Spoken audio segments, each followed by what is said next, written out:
Yeah, that's right. Well, many of us know that this area of the Inner Harbor is a very popular one at that, as people can get an up-close and personal look at the fireworks that take place on the 4th of July. Now, it may seem a little quiet here at this hour, but in the coming days, even hours, you'll start to see more law enforcement officials out here sort of patrolling this area, making sure that people are safe. Now, That's exactly right, Megan. We can tell you that jurors deliberated for about 30 minutes on Friday before telling the judge that they wanted to go home and desired to come back early this morning.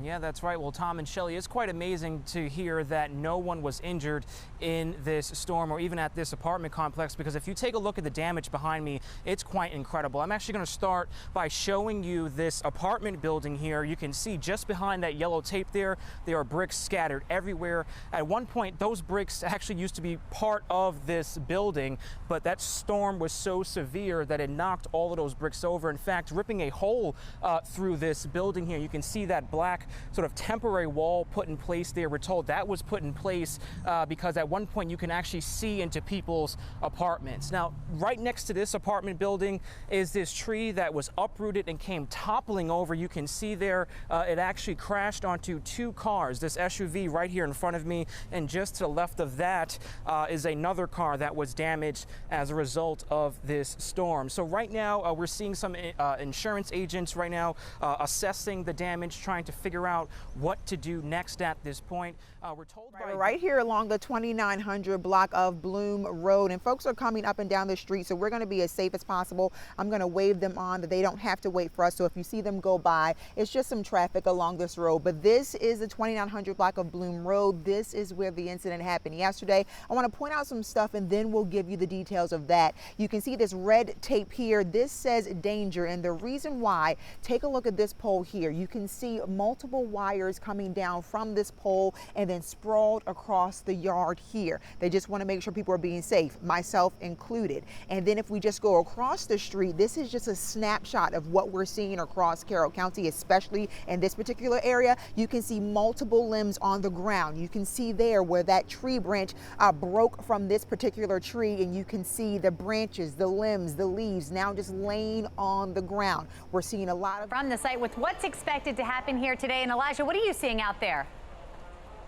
Yeah, well, you can probably hear some of the machinery there in the distance, but crews are on this construction site right now, continuing their efforts to reopen this intersection. Now, the good news is that some lanes right along Pratt Street, just north of where we're standing, should reopen later today. In fact, crews are expected to continue digging deeper where this hole is and even make repairs to the sewer and water main. Now, the key here is fixing that broken 36-inch storm drain. Right now, there are some pipes and even some pumps that you can probably see right above ground to divert some water away from the site. Once that storm drain is fixed, then the pipes and pumps can be removed and some lanes will be able to reopen.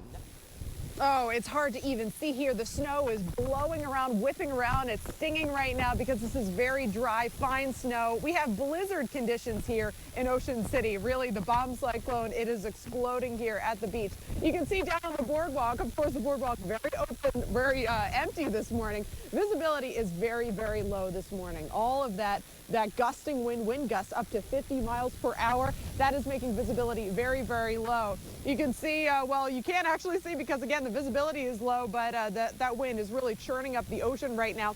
And that is why Governor Larry Hogan wants you to stay home. If you live in Wicomico County, Ocean City, this area, anywhere along the lower shore, there is a state of emergency right now because it's just simply too dangerous to get out there and drive. It's hard to even walk around because it's so windy here. In fact, it's hard to measure the snow. NOAA is saying that it's about 4 to 6 inches, but the snow is blowing around and blowing into drifts. So you see over here, of course, much deeper. It's almost up to my knees right here, but then just a few inches on other parts of the boardwalk. So again, it's the snow totals and also the wind gusts and the cold right now. It's about 25 degrees here in Ocean City. So if you do get stranded when you drive, that could be very, very dangerous for you. So all of these are very good reasons to stay inside out of the storm. We'll send it back over to you.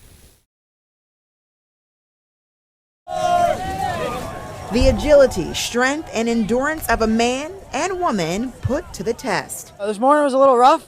Plebes at the Naval Academy face 7 phases, each with up to 5 grueling challenges where teamwork is key. There's a lot of different things that bring us to this place, but you know, when we're in the thick of it, we're thinking about the guy or girl like crawling next to us, climbing next to us, you know, doing push-ups, whatever it is. You're working for them.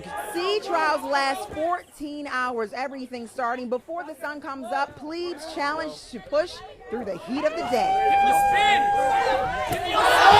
Lots of fatigue, muscle cramping. But the freshman class isn't alone. Those who walked in their footsteps just 1 year ago by their side from start to finish. They've been working towards this goal for the entire year, and they've been training physically, mentally within their companies to kind of dominate this event. With every task, a goal achieved as they inch closer to realizing their dreams. Plebe year is definitely not easy, and you definitely go through ups and downs. And to finally make it through to this point is absolutely rewarding, and it just makes you realize you can do a lot more than you think you can. In Annapolis, Amber Miller, Fox 45 News. Here you go. The beginning of a season is never easy. It's mind-boggling, you know, it messes with your mental a little bit. Especially when it features the second toughest non-conference schedule in men's Division I basketball. It was definitely hard for any basketball player not winning the game. Coppin State finished that stretch 0-15. Being 0-15, it hurt, but we kept our confidence and we felt poised about it, we know. We were going to do business. But they've got a new beginning. The Eagles are at the top of the MEAC conference after 2 straight wins. It's like another Christmas present. It just feels great to be on the winning side, especially 2 games in a row. Everybody looked at our 0-15 record and said, like, you know, we're a bad team. As a staff, as a team, we knew we were better than 0-15. But being able to start 2-0 in our conference means a lot. While, yes, it is early, Coppin State's 2-0 start in the MEAC is the program's best in 15 years. Since that time frame, they've only had 1 other winning season. The Eagles hope they are on to something special. Just change the whole face of the program, and that's what we're going to do. Like, that was our biggest goal. You know, me being a senior, I want to leave a legacy behind. I don't want to go out and not be remembered. In his second season, Juan Dixon's roster features 9 underclassmen out of 13 players, led by redshirt sophomore guard DeJuan Clayton, who's back after a season-ending shoulder injury last year. No player wants to go through a year-ending injury, so I just wanted to come back and just play every game as hard as I could. For him to start the conference season off so strong is a testament to his hard work. All right, and his belief in himself that he can help lead us to having some success in the MEAC. The Eagles have 14 games remaining, all in conference play. The next Saturday when they host Norfolk State. In Baltimore, I'm Morgan Atzett for Sports Unlimited. Amazon's newest robotics fulfillment center in Baltimore County opened its doors in September. I'm packing boxes. But it wasn't until Tuesday, While we're walking here, you'll see a lot of tape on the ground. at its grand opening, that we got our very first peek inside. We have more than 2,000 full-time employees who are packing, and shipping those customer orders out every single day. Employees and robotics alike putting in work, dedicated to getting your purchases ready for shipping, remembering quality is key. Is this damaged? Does it seal right? Should I put a heavy label on it, a fragile label on it? So we try to keep the packages going to the right place so we can get that smile delivered. The facility spans more than 855,000 square feet and holds tens of millions of products. There's also 11 miles of conveyance to get materials from one part of the facility to the other. When a customer places an order, we have an algorithm that will assign that order to a specific building. Tuesday, local and state officials on hand to witness the process with hopes for the future. As the company continues to grow, they have more and more need, and they already, as they expressed today, they love the relationship with us. And I think we'll hopefully get more as they continue to grow. This is an incredible facility. I think it speaks to what's possible here, not just in Baltimore County, but across the state. We're proud to host Amazon here. The Sparrows Point location, now one of 3 Amazon fulfillment centers in the state. It's really rewarding, and I feel like I'm one of Santa's elves. And you know, we're sending off the gifts, you know, that people buy for other people. In Sparrows Point, Amber Miller, Fox 45 News. The champ is in.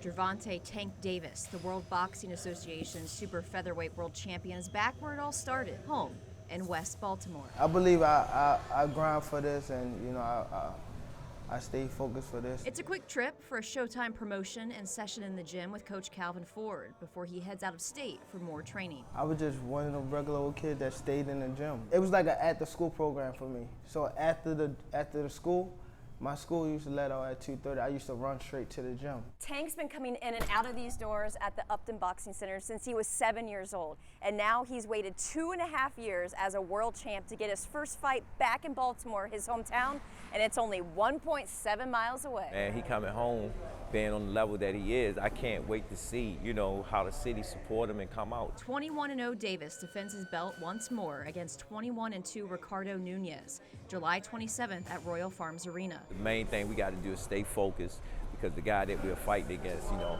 he's on a mission too. He have a motivation too to win that title. He's gonna make it exciting for the fans. So I'm looking forward to it. The first homecoming defense for this city in nearly 80 years. Just coming back, you know, I've been away for so long, being a pro, and just coming back to be able to, you know, put on a great performance in front of my hometown is just amazing. It's also Tank's first fight in his hometown since his fourth professional fight in 2013. I think it was due for me to come home and, you know, put on a great show in front of my people. A big event for this champ's growing career. Best to come. We still ain't finished yet. You know, he's still reaching for the stars. That's the part I'm waiting on. In West Baltimore, I'm Morgan Adsit for Sports Unlimited.